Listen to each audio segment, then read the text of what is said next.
I am the Hermit, and welcome to my shed. In this video, I'm going to take a look at the interview that Jim Breuer did with Flat Earth Dave Weiss. Some of the topics they touch on are controversial and not the normal topics one would discuss at the dinner table, but I encourage you to watch with an open mind, and even if you think it's nonsense, you may see something that you've never seen or even heard before. So let's slide open the shed door and see what's inside.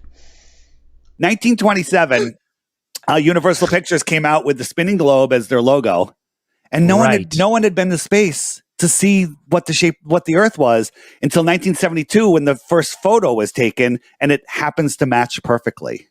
Crazy. See, this is, to me, I love that point because what do you think about that Universal Studio logo? It's kind of interesting, isn't it? So how many of us knew about that? So here's a balloon, 120,000 feet in the air. That's about as high as we can get. And every time we send a balloon up this height, the sun's right there. It's like it's never above us. Like that's only 20 miles, right? And there's a hot spot here, right? It's not as bright over here. How is the sun 93 million miles away and only lighting up that spot, right? I got a flashlight here, and if I light my hand up, it lights up the whole hand. I'm 93 million miles away, but if I was close, it got a hot spot right there. Let's talk about things that prove that the Earth is flat. So if the Earth, let me grab my props. Got a ball, right? Yes. You cannot see my mouth because I'm behind the curvature, a physical curvature. Zooming in will not make you see my mouth because it's behind a physical curve. A globe requires a physical curve after a certain amount of distance. This is easy. You're not stupid. Okay? It's stupid. All right?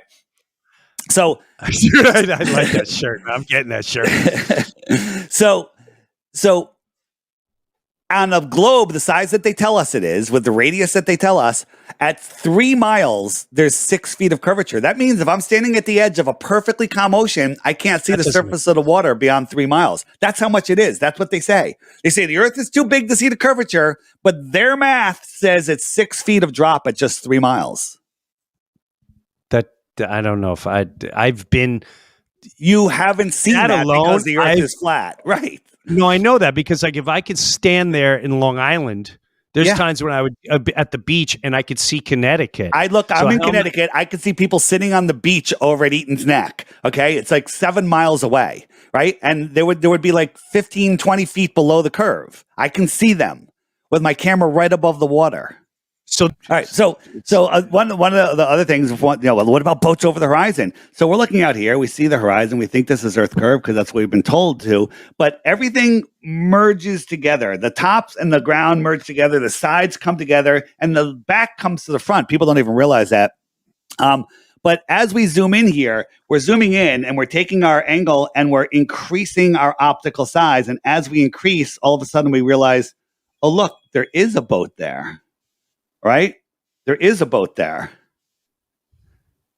And we zoomed it back in. It's always there. Now, my finger can't hide that boat, but if I keep my finger here, as the boat gets smaller, it could hide the whole boat. And the boat just disappears into the horizon, but we think it's going below the curve. It's still there. If it was behind a curve, remember the ball in front of my mouth? You can't zoom past it. On a flat Earth, the horizon is optical and physical. On a globe Earth, it's always physical. It's a physical horizon. When I say physical, these waves are physical. Land masses are physical. But if everything was perfectly smooth, which rarely ever happens, it just becomes an optical horizon. And it's just our eyes' ability to see. Now we're going to see a map of the solar system that most of us haven't seen. We've seen a basic one with the sun in the center and the planets rotating around it, but in reality we're flying through space at millions of miles an hour, yet we don't feel anything. Isn't that kind of strange?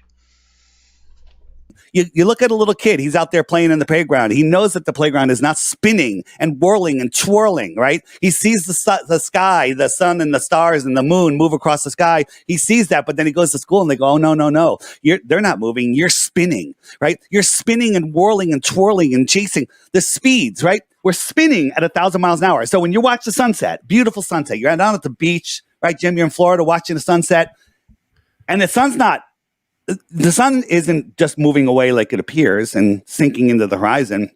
you're falling over backwards faster than a friggin' bullet, faster than the speed of sound. Okay, that's how the sun sets on a ball Earth. You're on the top of the ball and you're falling over backwards. You're also orbiting at 66,600 miles an hour. Funny number, right? You're chasing the sun at 500,000 miles. Whoa! Slow down. What was the number? 66,600 miles an hour, right? I never picked up on that. Wow. It gets worse. Yes. Let's look at NASA. I like this. Let's please look at NASA because I started checking this out a while ago and realizing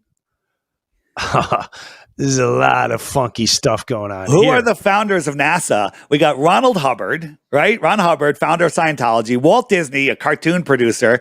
Werner von Braun, a actual okay. Jack Parsons, right? And an occultist, and Aleister Crowley, the most wicked man in the world. These are the founders of NASA. Are you serious? Yes. I don't think anyone knows this. Everyone knows this. Not everyone. A lot of people know this. Those are the founders. The general. Right. I can guarantee you my buddies have no clue. Yeah. I'd love to get my buddy Todd on here. He'll try so hard to viciously fight you on all this. He thinks he's brilliant. Founders of NASA. Oh my God. Hubbard, Disney, Braun. Wow. So did you know that these were the founders of NASA? That's something that I was unaware of. Do you believe that these people would have a reason to promote the globe Earth? So on the solstice, the sun is close to us in the north. Close, what does that mean? Close means high in the sky. And it's winter in Australia out here. But then in December, the sun's all the way out here and it's far away from us. So it's always lower in the sky. Let me show you an example of what that looks like. So seasons. So here, so you and I are outside and your friend Dave is holding a heat lamp directly over you, and you're warm and the sun is directly above you. That's your summer sun. We'll just call that the Tropic of Cancer. Right. Okay. So you see the sun directly above you. I see the sun way low in the sky for me. It's still the same height. Then he moves over, keeping it at the exact same height. It now becomes higher in my sky and lower in your sky. Just because it's farther away. It takes its heat and its light with it. Farther away means lower in the sky. And so if you look at just like when you're looking at clouds, not clouds, streetlights. Here's streetlights. They're all the same height, but they're like the ones that are, half a mile down the road, you can't see them. They merge into the horizon, right? And the sun does the same thing. It just goes down and merges into the horizon.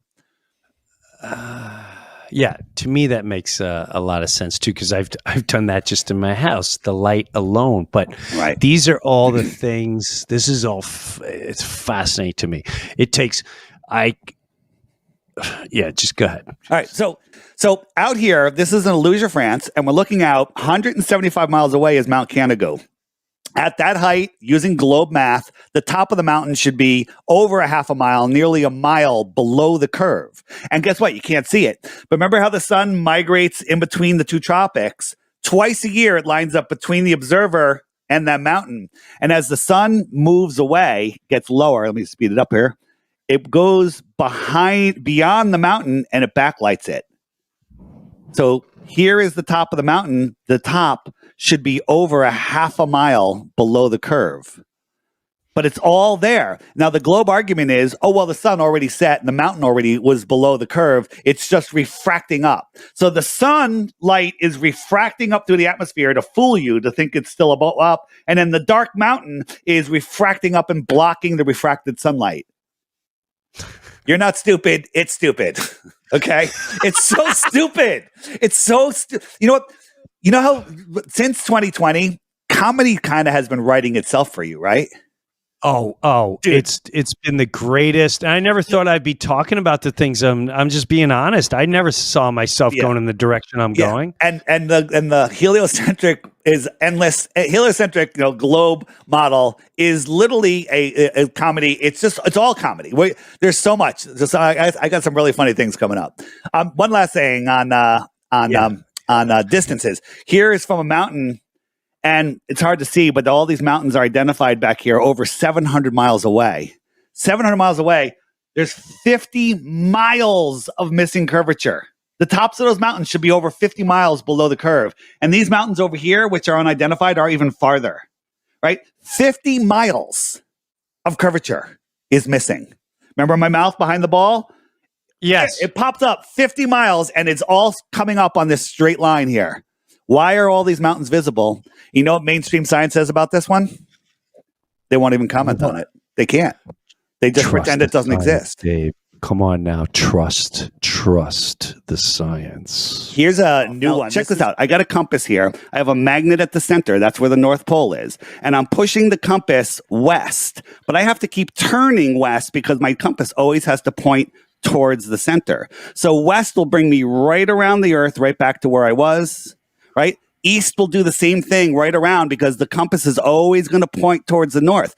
Billions of people have circumnavigated east and west, right? This is going east. I'm following 90 degrees east. And if I follow my compass, I think I'm going in a straight line, but really I'm just making a circle. Now, if I try to dead reckon west, so that's west, the stick is pointing west. As soon as I start moving west, watch what happens. The compass turns and I'm heading south, right? South is every direction away from north.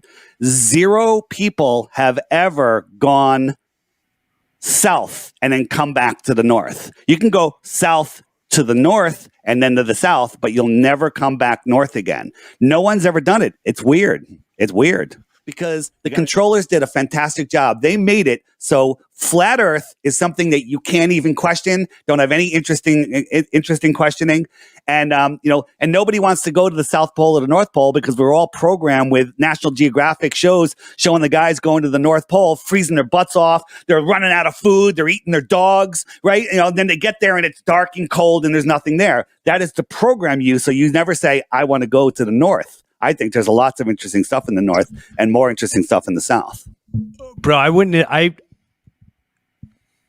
I am with you too as far as programming with the especially National Geographic and all that. Oh yeah. Now that I'm waking up and I can see things for what they are, for the first time in my life, I love the show Planet Earth. I noticed two things. It is, but I noticed 2 things they pushed. The ball, climate change nonstop. Yep. Climate change, they always say, and one day the bird may not exist because of climate change. And one day this or that. So I get that. It's nonstop climate change. Meanwhile, Plymouth Rock is still where it's at. The other thing that blows my mind was they were pushing a gay agenda. And I'm telling you, I'm on the flight and they sold the fact that this bird would attract another bird and he does his little dance and then the other males come and they kind of fight him and then the bird is and then he ends up with another male and it's like, and he lives the rest of his life. And I'm like, how can you say that the bird is gay and he stays gay for the rest of his life? Is Planet Earth studying the bird for the last 40, 50 years? Like, that was the most absurd, disturbing comment. But when you're under hypnosis and you're watching, you don't question it. I'm sitting there going, oh yeah, and gay. And the way they explained it was, for some, it's better to be gay than to be lonely, which again, I have nothing against gay people, but to say that on planet Earth about a bird, I went, they're programming. That's total programming what they're saying. If a child is watching, I guess I can, but yeah, I'll do that. Like that. The point is, it was the first time I started realizing how many things are actually there to program you, to lure you in with the beauty, and then go, climate change and, birds could be gay. Jim, people. Jim invited on 2 of his friends who are skeptics of the flat earth to ask questions of Dave. Now here is Jim's friend Dave asking Dave a question. They're waking up. My question is, stepping back a little bit, do you think that people actually believe in the flat earth theory, or is it more a bigger distrust of what the government is telling us? Is it a bigger question? Yeah, that's a good thing. We get accused of that. Oh, you just don't trust the government. Yeah, damn right, I don't trust the government. You know, one thing Globers get right is they go, oh, you stupid flat earthers, you probably don't believe in the thing that they stick in your arm. And I'm like, you got that right, okay? Exactly. Okay. Right. So it's not that we don't trust the government, which we absolutely do not. We've actually looked. We've measured the earth. We've done tests that can't be disproven.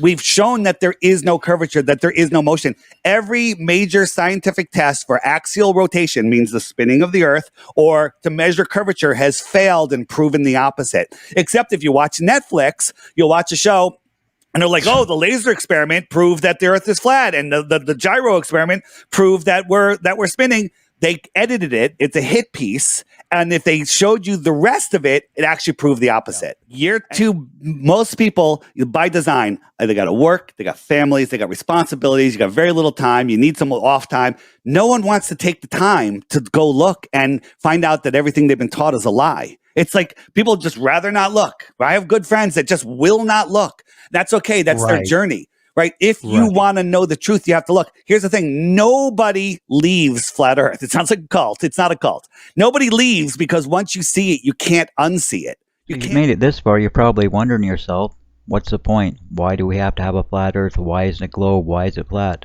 What's the reason behind all the lies? Well, Dave's about to explain that. So here's Dave to explain the reason why. Here's the number one reason, in my opinion, why they hide the flat earth. Because if you see the flat earth, you no longer can deny creation. In the globe earth, you could say, oh, God created this great expanding universe, expanding 1 billion miles per second in every direction. Or God created this special place for us. But you know, in the flat earth, you have no choice. There's a creator. And I think there's some Bible verse that says, once you see my creation, you can no longer deny my existence. That's why they're hiding creation from you. So that's it for this video. Thanks for watching, and I hope to see you again. And until next time, stay safe out there.